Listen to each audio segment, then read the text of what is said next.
البيت طلعت ولد فهمت، لكن ولد شنو النعم مفتح. دقيقة دقيقة الغريب جاي.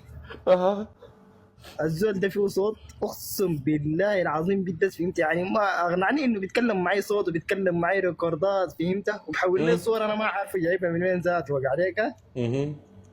يا زول الزول ده بيقعد يدق لي فيديو وبيقول لي افتح لي الشاشه راح كان اشوف الارقام في تليفونك امسح رقم ده والرقم ده واحذر دي واحذر ده فهمت. انا حذرت الارقام كلها ومسحت الناس اللي عندي في البنات اللي في الانستا في الفيسبوك، ما خلى لي حاجه لافه فهمت، ولا خرفني ولا داير قروش لا ده فهمت.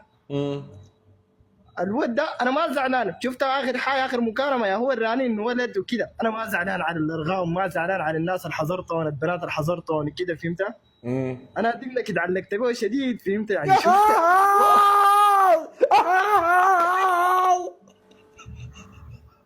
والله جدي معك بقيت اقول لك خلاص خليني حبه يا مان، ما تخليني كده، انا ما قادر، انا ما قادر يا مان كده عيو يا اخي، خش انا خليك مواصل مش فهمت، نختلف في حاجه اهلك يرفضوا سوي لك برنامج ثابت كده حر علينا ما قادر والله.